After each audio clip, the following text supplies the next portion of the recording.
It's Tuesday, and you know what that means. It is IndyCar night on iRacing. Hello again, everyone. I am Gary Gotzo, and welcome to P1's Broadcasting signature presentation of Round 5, Week 5 of Season 2 of 2026 of the IndyCar Oval Series. Tuesday night top split coming to you from, well, this is the favorite scan, I think, of a lot of these drivers. The old scan of Iowa Speedway. We now have a legacy version.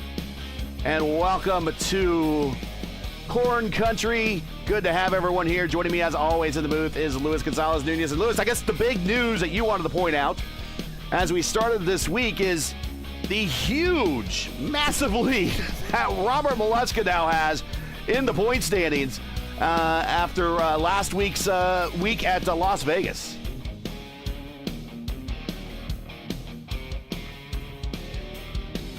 And I don't know, did we just lose him? Hello. There you are. So I talking about I talking about Las Vegas. Robert had 919 points. After yesterday, he have now 1420.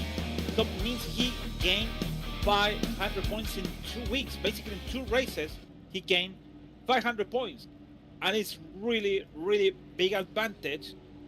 Yesterday, he won a race by 3.3K race. He won 220 points.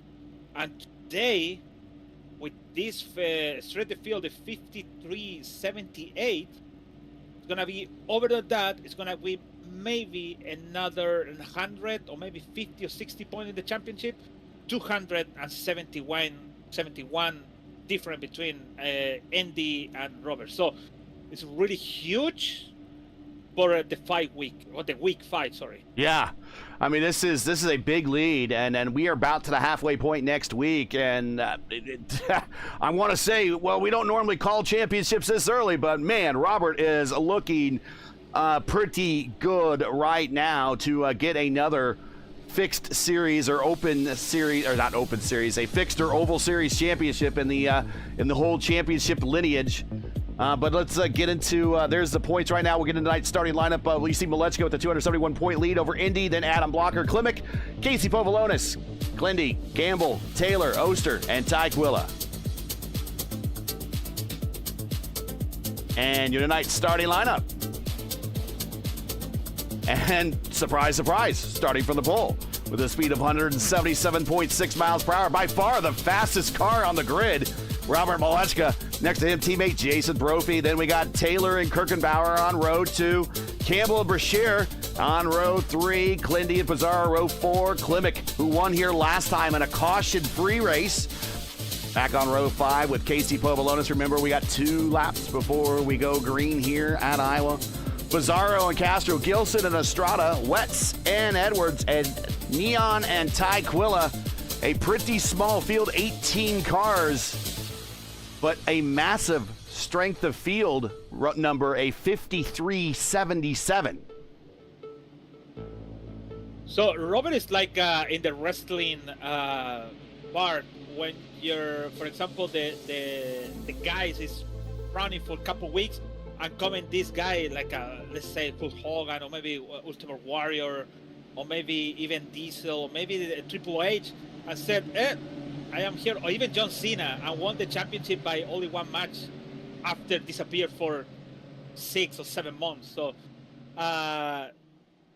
Robert is like that in the wrestling. He's like way. big match Sean, just shows up for the big matches and the big races, and when he's here, he wins. Pin me and pay me. Actually, I pin, but pay me.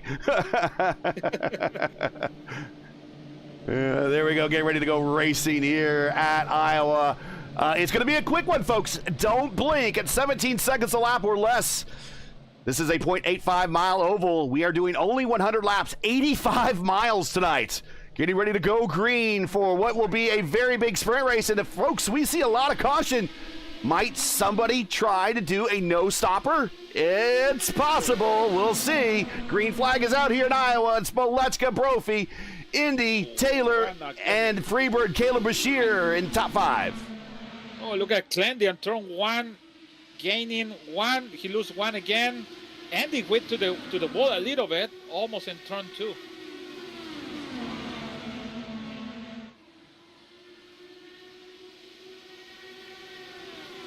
Anna Klimek making a shot to the inside on Pizarro.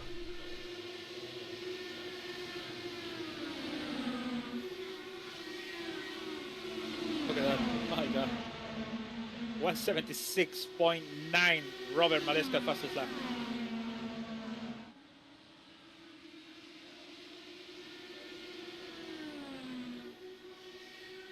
And Indy inside. Andy. Brophy. yeah, Maleska ups it a little bit. Now I'm using I'm using slightly different measurements. I'm using 0.85 is what iRacing gives us as the distance for the racetrack. So wait.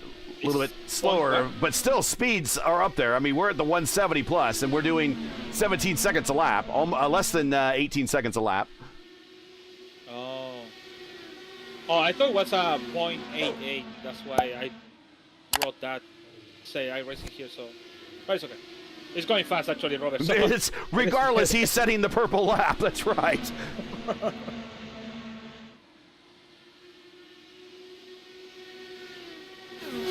Watching Indy Kirkenbauer, the prodigy, kind of drinking from the knowledge fire hose right here behind Maleska and Brophy.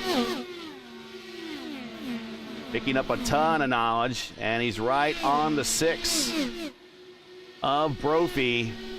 But right behind him is Matt Taylor. Matt Taylor loves these short tracks. Remember, he is the Richmond Whisperer. And this is about as close as we're going to get to Richmond without actually racing at Richmond is here at Iowa. Iowa's just a little bit bigger. 7/8 of a mile versus 3/4 of a mile.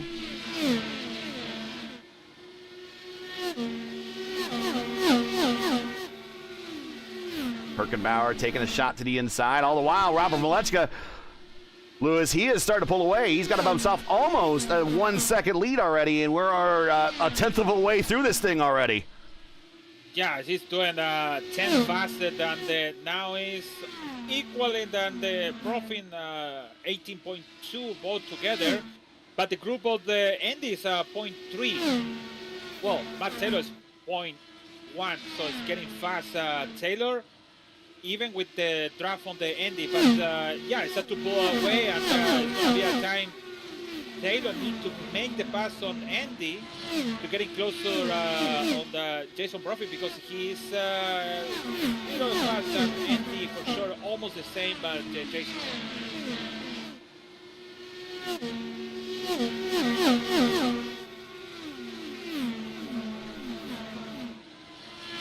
Taylor in 4th, Campbell up to 5th. Actually, not a lot of movement on the grid. In fact, your biggest gainer right now is back in 14th. There's Ty Quilla. He's up 4 spots, but everyone else is virtually where they started, with the only pass for position in the top 5 is Kirkenbauer over Taylor. Everyone else is basically down throughout the top 10, holding station for where they started this race. So having a hard time passing out there in the early stages. But remember, this race is longer. Last time we were here back in week 5, round 5, week 5 of season 1 of 2026. We were here for 120 laps. Anna Klimek won over Freebird Caleb Brashear. Indy Kirkenbauer finished 3rd. No cautions in that race. But time before that was season 3 of 2025, round 6, week 6, 110 laps.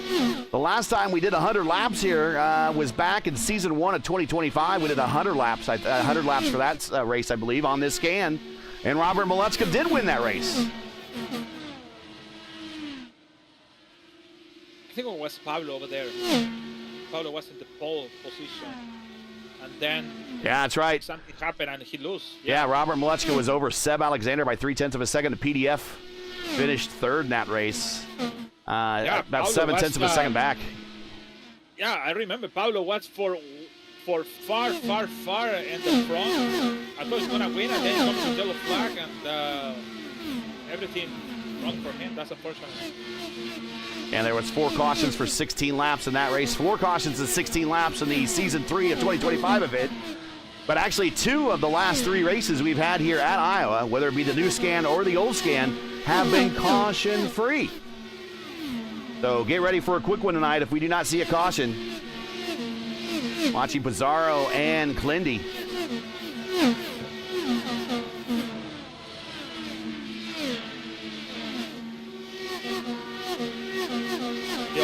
part dangers of this track is this part is a bumpy over here in between turn 1 and 2. Here you can lose the car.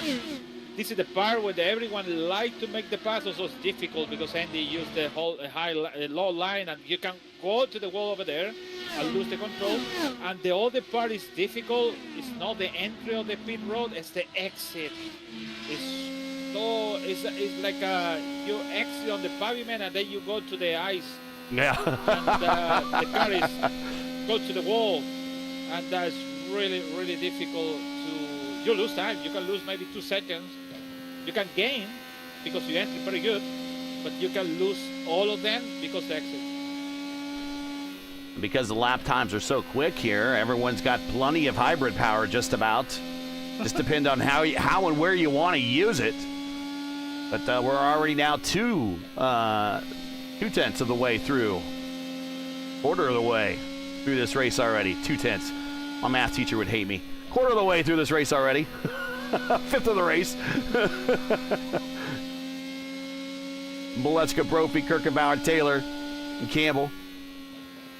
Taylor Brashear on the back with Brian Campbell. A little close. I can hear the car getting close of on Brashear turn, but good defense of on Brian Campbell to read the corner of the Brashear. So Brashear down 1. Actually, now Campbell right back to where he started. Brashear right back to where he started. In fact, the only drivers in the top 10 that have changed the position at the start of this race are Kirkenbauer and Taylor. Taylor down 1. Kirkenbauer got the drop on him at the start here. And that is the only driver in the top 10. The only 2 drivers. Well, actually, Kirkenbauer is the only driver in the top 10 to have gained any spots. Biggest gainer in the race right now is Ty Quiller. It's still up 4 spots. He's in 14th. And is kind of running that spot out. So right now, not in a very eventful race here. As we are coming up to about a third of the way done already, almost. If we get a lot of caution, it's possible that they can do this under no stops. But I don't really see much of them getting, if we go green the entire way, I don't really see very many of them going much past lap 70 or so before needing to come to pit road. I suspect, though, Lewis, I mean, if you're here in in one of these cockpits, what do you think? Just go to the tank it's dry? Or maybe do you try the Brendan Trust approach and come in at lap 50 and try to undercut a lot of people but finish this race with 50-lap-old tires? Yeah, maybe waiting for the tank is out, because it could be 75 to 80 laps, depending on how you're gonna be in the engine map, or how you're gonna use the car, everything. But it's better, man. Thinking about it, you have a yellow flag in the 2 yellows in between before you come into the pit. It's gonna be a miracle to that. Whoa. But also, if you do the Brand Throws strategy, you can lose 2 laps, right? Almost 3 laps, and then game's over. So you can do nothing else. Caleb Brashear to the inside of Brian Campbell. Big run. Puts Campbell. Campbell gives a little extra room. Gives the turn 2 exit wall a little bit of a kiss. But he is back on it, and he gets the position back.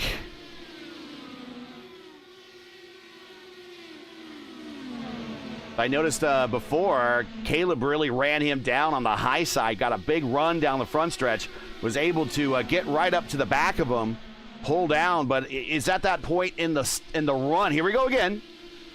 Inside going into 1, but again, high line, a lot of momentum. Look at Campbell up there getting a big run and just gets the position back. All the while, it's kind of opening the door for Glindy, who is obviously has been watching this, and he goes to the high line. Yeah, he needs to be. It's easy to say outside, but it's really hard to do outside. You need to get in a little bit close to the car on the right side.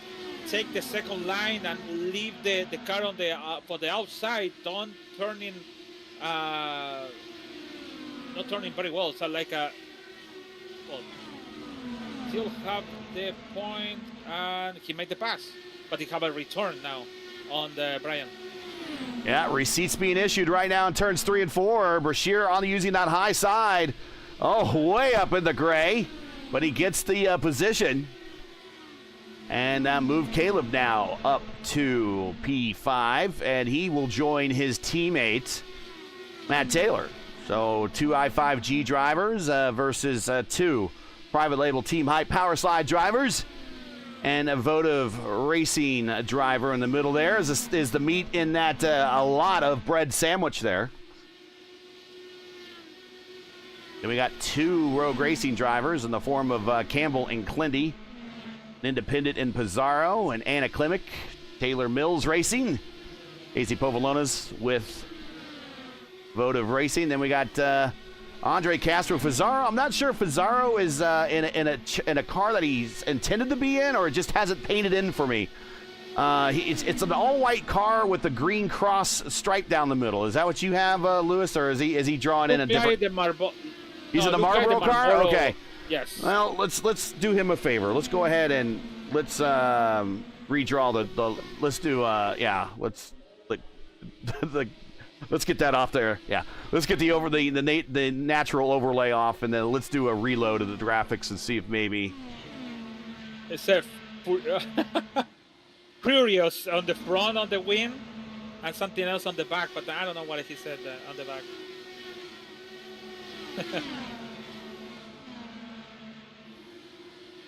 It might not be. As more paints are loading in here. He might actually just going to be in the. Well, here we go. He's going to go gray. Let's see if he gets him into the Marlboro Team Penske livery.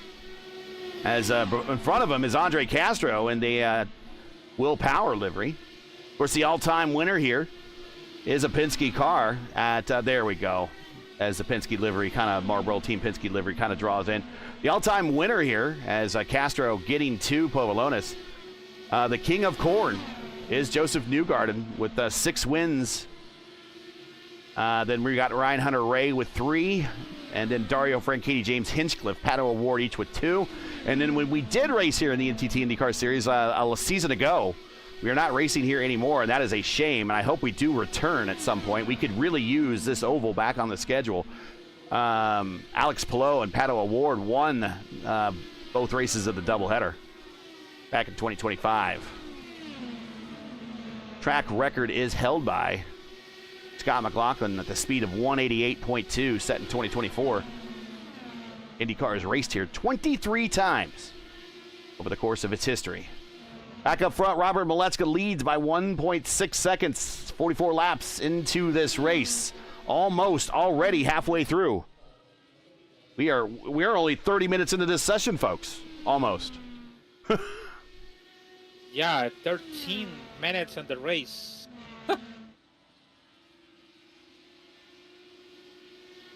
Edwards and Gilson battle for position here. Edwards up 3.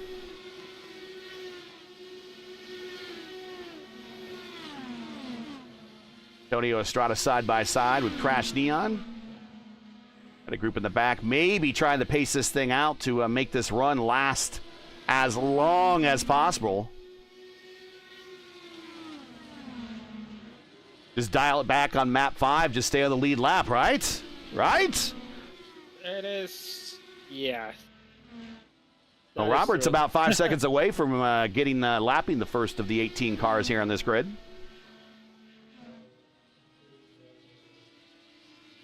If you just joined us. It's going slow. What's that? I told you later. No, I told you later. All right. If you enjoy P1's coverage of the IndyCar Oval Series Tuesday night top split, and you respect the stream, please do us a solid. Make sure you support us by subscribing. And while you're at it, don't forget to smash like and click the bell so you don't miss out on future P1 iRacing broadcasts. Robert Milecka dominating this race right now. On the pole is Let 'em All. Has the purple lap. Currently in a position of looking at a possible Grand Slam victory on an oval. Gilson has some cheerleaders in chat. Elijah in 14th position. There's your guy. And he is battling Ty Quilla. He's gotten around Ty, dropping down Ty in position. Ty's going to take a stab to the inside, and the 1 sends it in there. Side by side wants to slide up, and yes, he slides up right in front, slams the door, gets the position back from Gilson. Move Quilla back up 4 spots. Okay. So I went to the board with Brashear, Mattel, especially Andy.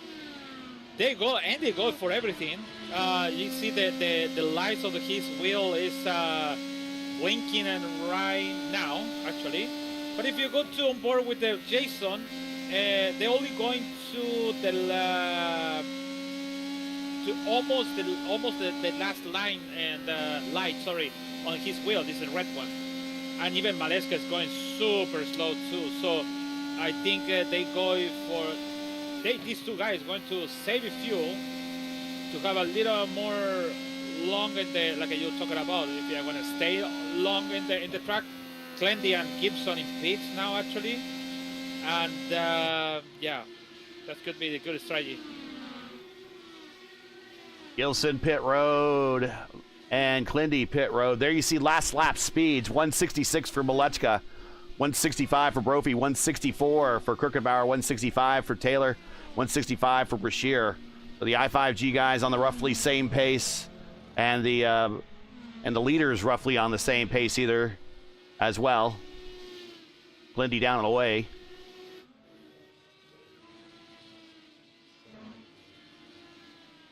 I don't know what is more difficult, Gateway exit on the pit road. I don't know the new one, but the old one, my God. Or this one, or this track. Taylor has reached Kirkenbauer, and I think Kirkenbauer has used those tires up, and he's talked about it here before. I think we've talked to him in other races that we've had here in other series here on the channel, whether it be Dark Horse or Votive. Where he had a good run and just the tires didn't hold up for him. And I think he's going to make the turn down to the bottom and come to pit road. Whoa! Tries to roll that thing up and just about makes not well. It looked a lot closer to me. Clendy purple lap 171.4. 171.4. So how you? Okay, I don't want to. 0.85. 0.85 is what the measurement that iRacing should have for this, I believe. If it isn't, somebody in chat, shout out what the measurement is for this track at iRacing. I thought it was 0.85. I could still change it. It's 0.88. It is 88. It's 0.88 now. Yeah. Okay, no problem. We could do this. They're really confused sometimes. They keep moving the bar on you. But here are let's give you the fastest lap update there, but let's go 177.3 on the 8.8.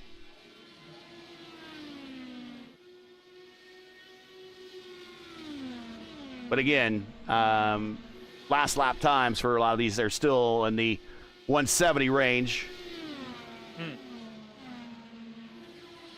And I have a special overlay, a field in my overlay that all I do is I type in the distance, and it will recalculate everything regardless of what iRacing says in the code. Says, oh, car spinning on the backstretch. That is Crash Neon, and we are under caution right at where everyone would think about coming to pit road, and this is going to be convenient timing.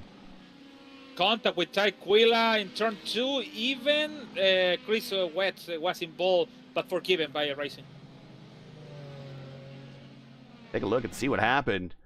And this is about a lap before, about 2 turns before, but we'll check this out as Wetz. Jury? Oh, I told you later. Sorry. Wetz to the inside, gets there. Oh, Ty smacks the turn 4 wall. That really cost them a lot of momentum. A lot of ill-handling cars at this point. And now we're just going to be all together coming into turn 1 and 2, maybe with pit stops in the offering with some of these drivers. And we see side-by-side Ty and Crash. And then Ty, maybe some damage if the car just doesn't turn. And an accordion action in the back with Wetz getting into the attenuator of Quilla after he makes contact with Crash Neon. And we are under caution. This is a problem about the incident. Ty Quilla decided the line, low line, and came so much speed, Crash Neon. And Crash Neon didn't move to the high line to get Ty Quilla rolling to the line. So I don't know, it's like 50-50 about that. And the other thing I said about now, Andy's out, the contender, Clendy's out, Antonio's out. Yeah, they're trapped a lap down. Well, they'll get the wave around, but they're going to be at the back of the pack. It's only one lap down. Yeah. They were one Oh, lap they're down. actually, you're right. They're one lap down. They're going to be stuck one lap down. So they need Exactly. So they need another caution really quick. that's the tough about they decide to come in early, Yep. and yeah, that's unfortunate for all these guys. I hope maybe they're gonna return the lap, but maybe later, but not really that. So what you see here, all these cars right here in front of Robert that I'm circling, they'll get the wave around, but they're already one lap down. So these numbers are not going to improve. They're already classified where they are, one lap down. So here is your leader. Now, unfortunately, for Antonio, he is in the orange car there. He is trapped behind the leader. And unfortunate for Jason is he's got to try to pass him rather quickly to catch up to Robert. With now less than 50 laps to go. We're now at 45 laps to go.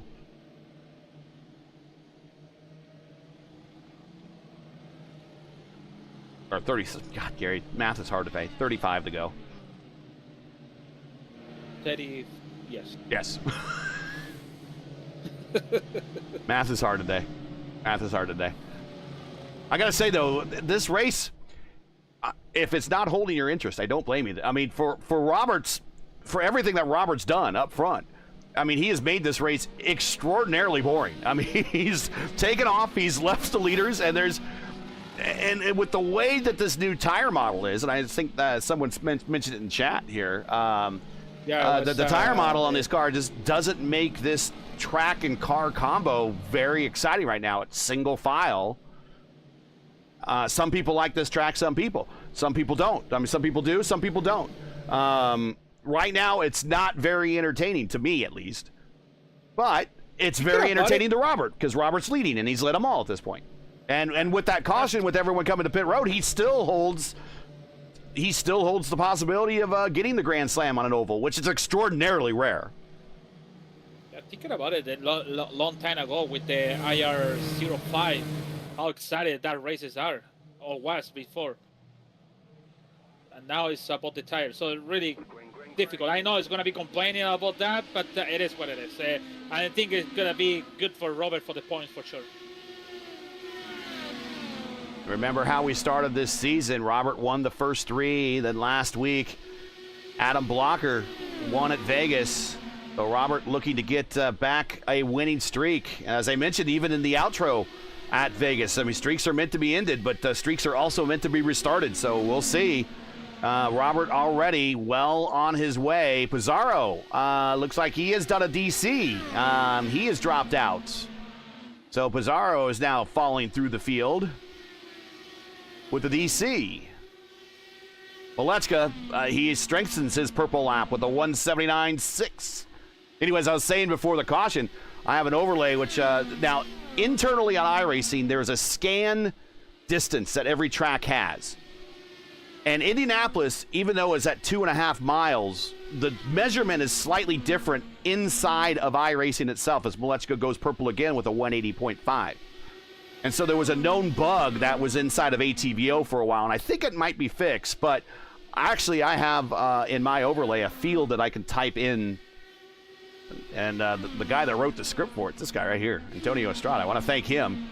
But all I do is I type in what the distance is advertised in iRacing in the store, right? So I thought it was normally 0.85, so they must have I think they recently did a rescan because if I remember right, Rockingham is now less than a mile. It's 0.94 now.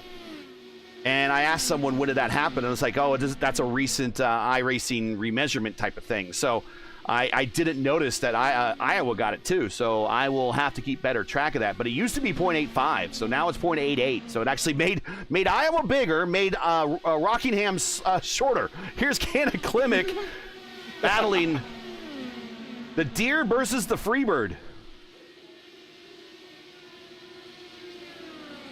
Yeah, somebody in the chat said it's a 0.075 online. So maybe he's talking about the measure about whatever, but can I racing say something? Yeah, I know. I know. If you go to iRacing, it says one. Or excuse me, Wiki, it says one thing. You could even go to racingcircuits.info, I think is what it is. Side by side here. Unfortunately, I think Antonio was just trying to get out of the way and not be chicaned in the process here. He just goes to the inside, but I think Anna had a bit of a run, and unfortunately kind of slowed her up just a tick, and that separated that battle just a little bit. Anna will try to reel him back in. 25 to go here at Iowa. IndyCar actually measured this racetrack at .894. As, Antonio get a little loose off of 4, just trying to let the leaders on by.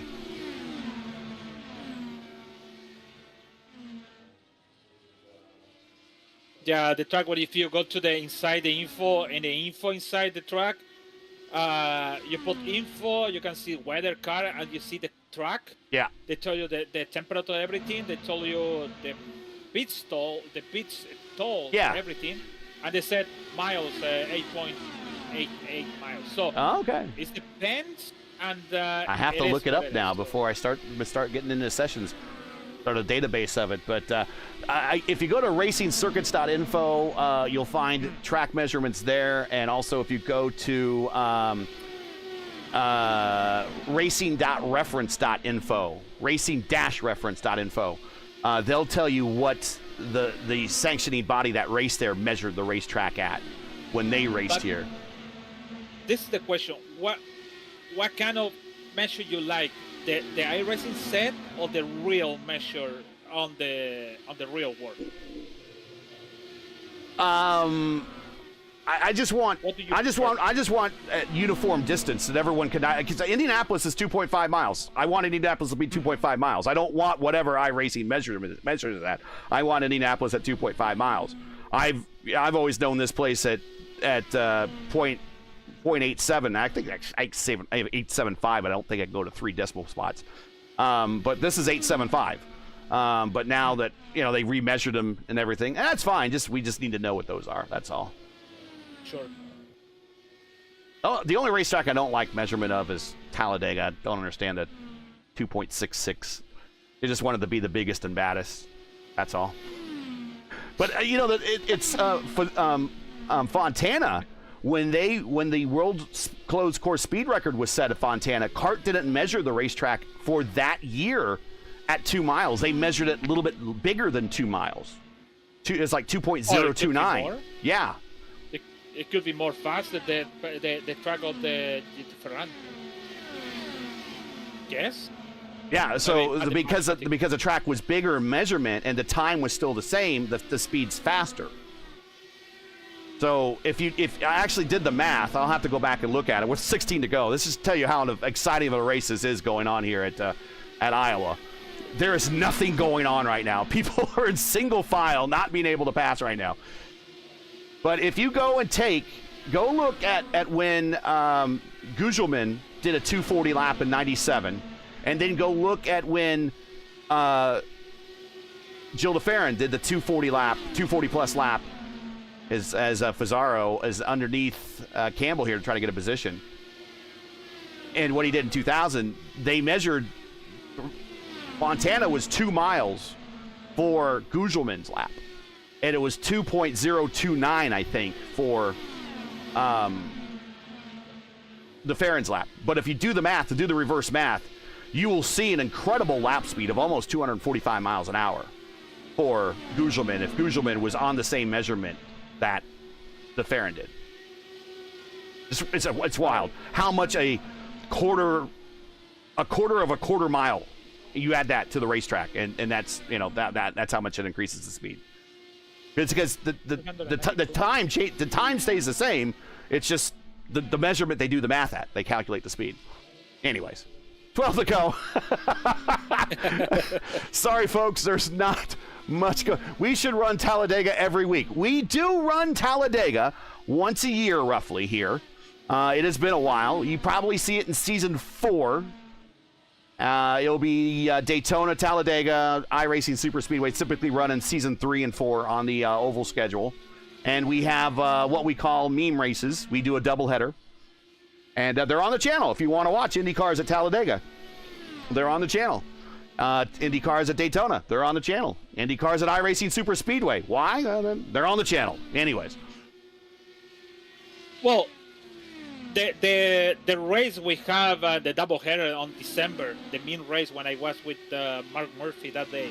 Well, that actually was pivotal in the because, championship, actually, that race. You're right. Yeah, it wasn't mean because Seb Alexander became a champion because that race. And it was really, not mean, but it was really excited to see that result on the end. Here's your biggest gainer right now. One of your biggest gainers, up 6 spots, Andre Castro in the Will Power livery. Will Power livery getting a little luck here in Iowa and Corn Country. He is in the 6th position, but he's not your biggest gainer. Logan Edwards, up 7 spots. He is your biggest gainer right now, up in the 9th. But not a lot of passing has occurred since the restart, to be quite honest with you, as Robert Malechka is now around lap traffic. That is Ty Quilla, who is now down a lap. Next up is Chris Wetz, who has worked his way up to 10th, up 5 spots. But Robert Malechka is cruising to what will be his 4th victory in 5 races to start this season, and a very commanding points lead in the Oval Series Championship. And he's looking at, unless someone can tear off a red-hot purple lap here in the next 5 laps, he's going to have himself, I think he's led them all. I'm pretty sure he has. He's going to win the race, win the pole, and have the purple lap. That is a grand slam. And a grand slam on an oval is extremely hard. Extremely hard. Yeah, it's difficult. Still, we found the guy to make the grand slam here. And maybe it's going to be Robin. He's going to do it today. For sure, maybe. Actually, yes. We have to find out if he do it or not. But I can say that because it's not Justin today. He's talking about this weekend, Long Beach, IIS, 2 p.m. Round 5 on Long Beach, actually. There you go. There we go. Don't forget. 2 p.m. this Saturday, me, Antonio Estrada, and Ryan Skywalker. White flag coming out next time by Robert Malechka. Probably the easiest victory I have ever seen.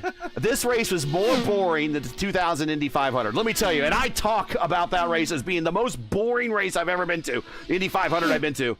This is right up there. He could crack the throttle and coast home from here. Robert Malechka, grand slam win, and he actually is. He's litting up a little bit to make it closer. He wins, coasting to the finish line. Robert Malechka gives Jason Brophy a fighting chance there at the end to make it look a lot closer than what it really truly was. Matt Taylor comes home 3rd, Caleb Brashear in 4th, and a Klimek in 5th. Oh, well, half hour, 33 minutes race. We've seen 33 minutes race before, but not like at this. So, anyways. Like this. Oh, my goodness.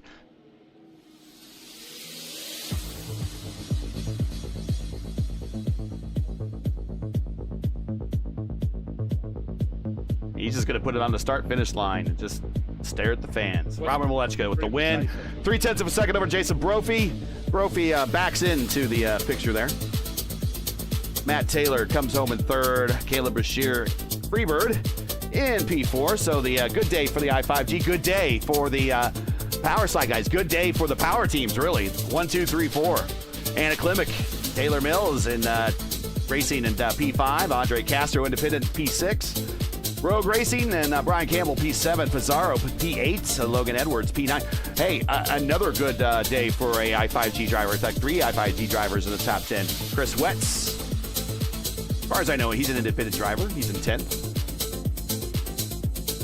Very small field here today. Ty Quilla, Clendy, Kirkenbauer, Povolonis, Gilson, Estrada, Pizarro, Crash Neon. That is your field.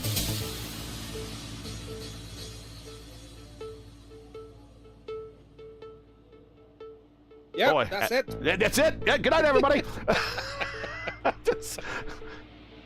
We talked about everything but kind of the race tonight. I mean, it was But yeah, in between you do that. Yeah, don't forget about this Saturday, 2 p.m.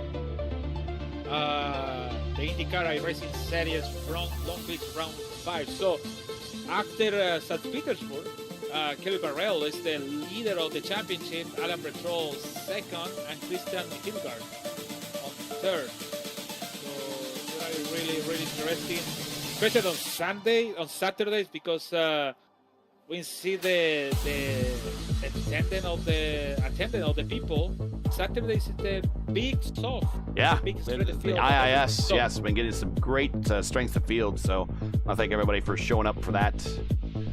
And last time it was a 5.4K. I don't think we have anything less than a 4.9 this season for the IIS. So it's been pretty impressive. All right, Jason. Let's see. We got Robert Malechka, Jason Brophy, Matt Taylor.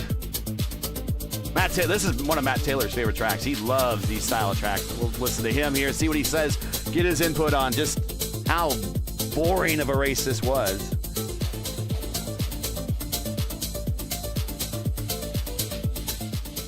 I mean, I don't get to editorialize very many races, but this was as boring as they come. If this gets more than 500 views, I will be amazed. I'm so happy that we got a 5.K, more than a 5K strength of field. But this, as racing goes, this was pretty bad. Mm-hmm. This was pretty bad. I mean, Robert loves it. Obviously, maybe Matt will too. We'll talk with Matt here in just a second. We'll bring him into the booth, and here is Matt. Kind of a bit of a snoozer out there, Matt. We know you love these racetracks. But not much excitement out there. You did get in some tussles, but you basically just held on to your start position, got it back. You lost a position at the front, got it back, and then that's kind of where you finished, where you started. No big deal. Just kind of blah race, really. Was it? Yeah. I mean, Rob and Jason are really good. And well, that's true. But you are too. You like these style racetracks. I do. The difficult thing is, and they will probably mention it too, but the tire model update we received last season has really created a lack of wear and a lack of fall off. So like it was taking 45 to 50 laps before anybody really saw sort of the results of overrunning the tire. And it takes so long for that to happen that there's only a few laps in it. We saw some people pit early. I was very heavily considering that just as a gamble. Glad I didn't. But it's tough. I think there's some setup things too that make it hard to race, but just really tough conditions. And when everybody's kind of running the same speed, not a whole lot you can do. Right. Do you prefer the newer scan to the older scan then, or just maybe there just needs to be another update to the tire model, or I mean, what would make it better for you? Yeah, I don't know what kind of conditions we need with this tire necessarily to make it race well. I like either one of them. I think they both kind of have their challenges. This older version certainly is a little bit more wide open on where you can run. But without tire fall off, I don't know that it matters which one you run. If we can't really make passes very easily on either configuration, it doesn't really matter, I guess. So yeah, we need some fall off. Okay. Shout outs. Not a bad day for the team. 3 of you in the top 10. No, not at all. We'll take that. Yeah, shout out to the I5G guys, and yeah, thanks. Mm-hmm. All right, Matt. Well, just kind of out there cruising today, coming home third, started third. We'll see you in a week when maybe there's a little bit better at racing when we get to Kentucky. Thanks, guys. Matt Taylor finishing third. Before we get into Jason Brophy's interview here, your driver of the race? It's going to be Logan Edwards, 7th spot. Last Sunday they said it's Memorial. But it's not Memorial, actually. The Luis Gonzalez Nunez Memorial Award, yeah. I kept telling him, you're still alive. You're just sick. You're not dead. I wasn't, yeah, I thought I was dead. But I said, wait, I am dead? No, I am not yet. Logan Edwards, nice spot.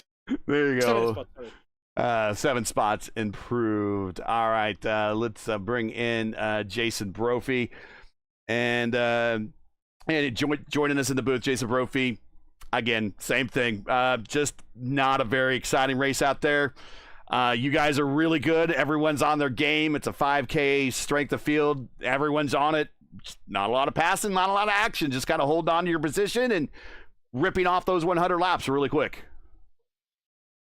Yeah, I think I knew coming into this race where my spot was going to be. Hopefully, I didn't know if I'd be the second fastest, but I knew Rob was going to be up front.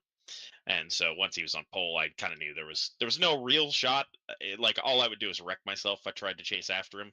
So I kind of made it boring there because I just paced myself as if I was leading, not fully, but there wasn't really much I could do to try and run him down. Clean air matters. I ran 2 fixed races yesterday. Cleaner's pretty strong. You can move around a lot, but you will hurt your tires. And we had really long run to start things, which let things get strung out, and then a fairly short run, so there was no real shot to take on anybody. I think the faders, you saw them pit early, and then with a caution coming out, it kind of ruined any of that strategy. Right. The racing's fun. It's fun to lap here. It's just probably not the best thing to watch, and sometimes that does align. There's a lot of tire management kind of on edge. How you're running it. Rob and I are running pretty different tools. I run the car a lot tighter than he does, which is probably why he's very fast. So, but yeah, it's fun to drive. Loose as fast is what I hear. Yeah. Oh yeah, he was definitely running looser than me. I was kind of sideways if I ran any looser than what I was, and he was running significantly beyond that. So, I just have to laugh. I just can't do it. Like I almost spun on lap 46 out of 2.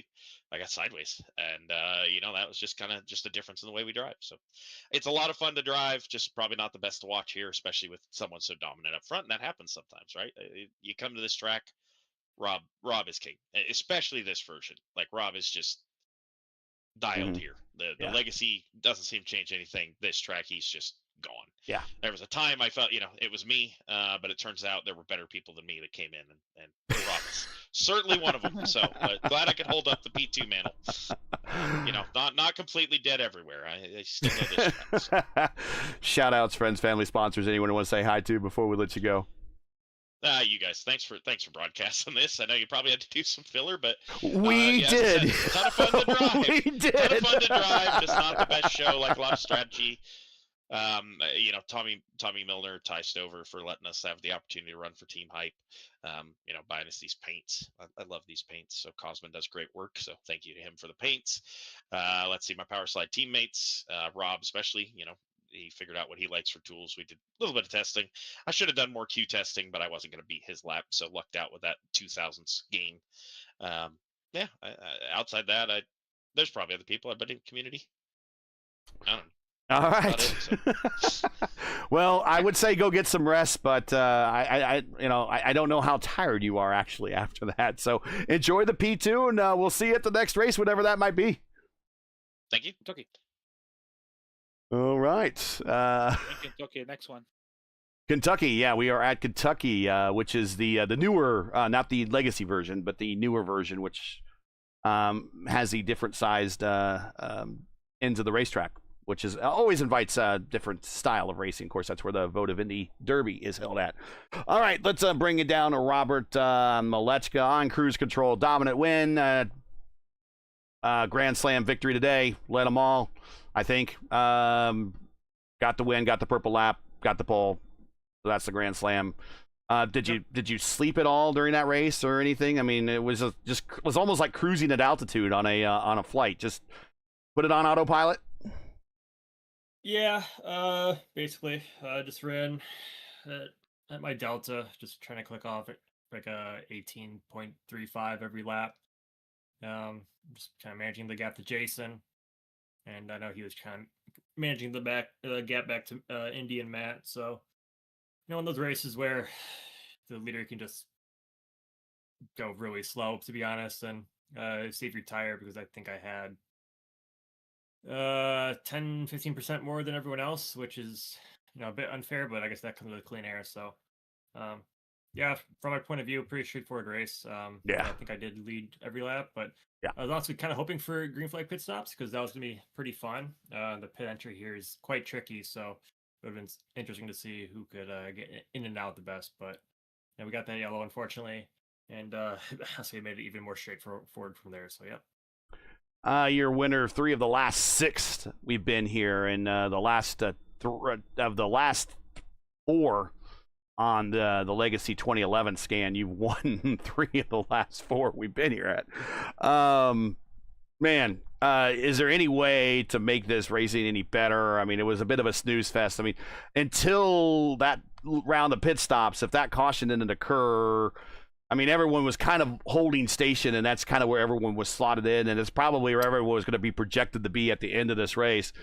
Just not a lot of going on out there. I know from your point of view, you want more people to participate, being that you're a community rep, but also you want to get out there and dominate as well on a racetrack, and you did that. But, I mean, it didn't look like it was terribly fun or challenging for anybody out there, really, was it? Yeah, I mean, I know this season 2, I know we got an aero update, a few of these short tracks, and I'm pretty sure Iowa was included in that. So looks like we were stripped of downforce, and yeah, it just seems like it's kind of made the racing worse, where can't really make any progress in the top 5. So other than that, like, yeah, just straightforward lined up. Well, started off this season with 3 in a row, then got broken up last week by your teammate Adam Blocker, and as I mentioned last week, streaks are meant to be ended so they can restart again. Looks like we might be restarting another one, but so far, this fixed or open, we call it still fixed, the fixed series kind of, but there's another fixed series, but the fixed oval series, right now it's all team hype. You've swept every race so far. I don't know the likelihood of you sweeping all 12, but you're almost halfway through the season, and if you swept half, thinking about it? Got a challenge? Yeah, I mean, obviously Indy's coming up, so it kind of depends where we're feeling there on setup wise. But right, I think at least you'll probably see 1 or 2 of us running these races with the last 6 rounds. So I mean, obviously if we can sweep, that's a good accomplishment. But I know we're not expecting to dominate like that every week, because I know people will catch up, and I think once people kind of figure out qualifying and the tires a bit more, then it'll be a bit more competitive. And as you mentioned, of course, Indy's coming up, and that's going to have a lot of your attention here very soon, in about a month or so. Shout outs, friends, family, sponsors, so we can let you get out of here and go to bed early. Yeah, just thanks everyone for showing up. Thanks to Jason for participating, and we kind of figured out the magic soft zero tools, even though when we were testing, it kind of seemed like there were a lot of different combinations, which honestly, I think that's why it also spread out, or you didn't see much passing, is because a lot of different tool combinations worked. So, maybe I think every bar in the book and wage jacker in the book almost, it seemed to work well. So, maybe that can be changed in the future, where you have to really dial in your tools, or else you kind of drop off. But yeah, that's about it. So thanks, guys. Well, thanks for joining us again. Good to have you here, and hopefully we see you in a week when we go to Kentucky. Yeah, adios. Yeah. Oh boy, as races go, that was about again. I rate the 2000 Indy 500 as about the most boring race I've ever been to. This is about one of the most boring I've ever witnessed. I mean, nothing against Robert, and nothing against the entire podium, and they did exactly what they needed to do, and everybody else in the lineup just had the same. We're in the same boat. But it just, with this particular setup and this racetrack and this tire model, not very entertaining. Yeah, thinking about it, to have a boring race, and also with so many yellow. So that's going to be a good pack in one night. But it wasn't. And I don't have much to say about the race today. It just dominated for Robert. Profin said that everything we can think about today, and he did a good job in that stuff. And also he increased the championship by 60 points, I think so.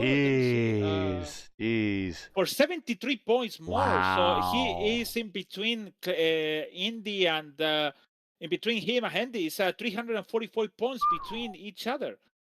So that's at the halfway. That's at the halfway point of the season, coming up next week. Well, Actually, we are, well, if we're talking about halfway, but we are only 3 to go for the regular season, and after that we have Then drop weeks. Right. So basically, the first 8 races is the most important to gain points, and after that you have to maybe take your calculate and start to thinking about it. Robert did this, Robert did that. I think he doesn't have a rough weeks, and I really think, with all of this, Rob is gonna race in Indianapolis, and then he's gonna missing the rest of the Michigan, Kansas, Gateway, and Fontana. Why? Because the points he have the first 8 weeks is so strong. He don't need to race in the other one, but he talking about I want to make the most points. I think this is a challenge for him. Yeah, most points there's the most points ever earned, which I think is his record anyways, and I think he wants to better it. And I think he might be on pace for that. The only I know, because I have to track all of them, but the only I know because we used to have a page we can write it down in the racing our notes or where I'm from or whatever. Yeah. This guy Jonathan Goke, he was the most with 270 something points in the 2,070 something points in one season. She always said that, and we have to track. It could be a good homework. Was that 2007? You said 2,700, not 200, 2,000? No, it's 2,700 points. 2,700. Okay. 2,700. Yeah. Okay. 2,700. Okay, yeah, that's exactly. right. 2,700. Like yeah, 2,700. Okay. Something like that. So to be honest, it's a really good challenge for him. But also, he already won in the first race on Pocono. He needs to appear in the Indianapolis and then win the Auto Club to have finally somebody beat the Triple Crown in this fixed series, and nobody did do it so far for now. Anyway, good race. Actually, no, not good race. Good for Robert. And one thing before we go, this Thursday is the main one. The main stuff for the Elite Racing League. So before you race, before you can race, first of all you have to qualify. So yeah. So if you don't do that, for sure they cannot be in the one of the longest. I think it's the 16th running. Actually, it's the 16th running. 16th running, yep, sorry, of the Lucas Oil School of Racing Indy 500-mile race for the Elite Racing League. Yes. It is really important because the person win the race is gonna have a free pack for over the $5,000. Yeah, a racing school coupon or scholarship for Lucas Oil School of Racing. Yeah, winner of that race. That's gonna be a really cool. So 8:30 p.m. Elite Racing Network channel. See you there. Yeah, Elite Racing Network channel this Thursday. 60 plus drivers for 33 spots. There's going to be some drama. There's going to be some people that are regulars in the Elite Racing League are going to be able to qualify. There's going to be some people that are ringers that are coming in just for this race only that they might not make the race at all. You got to check it out. 8:30 p.m. Eastern Time. You'll see the end of the locking in the field from 13th to 30. And then you will see the last row shootout. No, everyone else that doesn't qualify or everyone else on the last row and doesn't qualify, they'll shoot it out one more time for positions 31, 32, 33. Then once we lock in the last row, then we'll do the fast 12. Then we'll whittle the fast 12 down to the fast 6. And then we will run for the pole for the 16th running of the Elite Racing League's Indy 500, sponsored by Lucas Oil School of Racing. And that is all this Thursday on the Elite Racing Network at 8:30. Don't miss it. Let's get on out of here. We get everyone back there Tuesday nights. I have all these reads that I'm supposed to read during the race. I didn't get a chance to read any of these things. I mean, I could have. I mean, we had plenty of time. There was just nothing going on. But that's it for tonight. Once you get in your podium here from Iowa, Robert Malechka, 4th win in 5 races. Yeah. Next week is week 6. The only race he hasn't won is Adam Blocker beat him in Kentucky. Jason Brophy comes home second. Matt Taylor comes home third.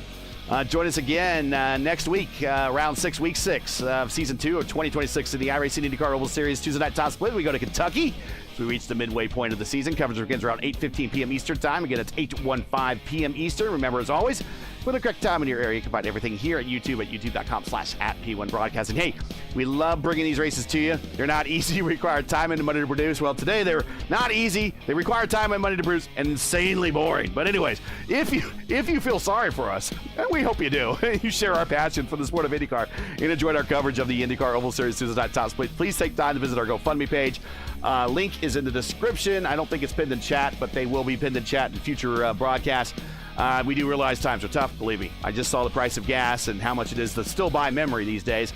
So any contribution would be greatly appreciated. We thank you for watching and make us part of your Tuesday evenings each and every week. Now, as you know, the YouTube algorithm game is not easy, so please help support P1 with the weekly grind. Leave a comment below. Let us know your thoughts on tonight's race. If you enjoyed tonight's coverage, support us by smashing like in the video. If you're new, click subscribe, and while you're at it, hit the bell for weekly reminders so don't miss out on more P1's other iRacing programming, including right now. If you stick with us, you will be redirected to the Indy Next Oval Series, currently underway right here at Iowa, but not this scan. So maybe it's going to be better racing. So don't go anywhere. You want to check them out. But if short track IndyCar racing is your thing and you want to continue watching the IR18s, go back to our main channel and you can check out round 10 of season 20, one of the longest running IndyCar leagues in all of iRacing. It's the Area 51 IndyCar Series, and they're going to tackle Richmond. So if you like short track racing with IndyCars and open wheelers, tonight's your night, man.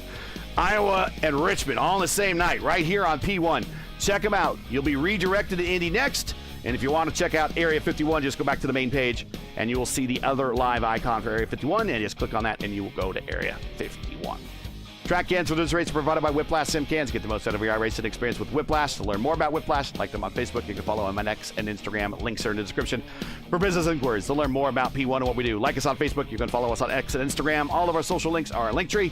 You can check those out in the description as well. So for Justin Putschower, who is watching a little weather tonight for some family, Luis Gonzalez Nunez, everyone here at P1, I'm Gary Gotzo saying good night. Thanks for watching, and all of our men and women serving in the military and as first responders, especially those in the seas and the skies in the Middle East, and all those first responders that put out my neighbor's fire. Thank you very much. Godspeed, God bless, and come home safe, everybody. Catch us again next week when we go to Kentucky for the next race of the IndyCar Oval Series Tuesday night top split right here on P1. Good night, and stand by for Indy Next from I think the better version of Iowa now. We'll see. Anyways, Indy Next is next. See ya.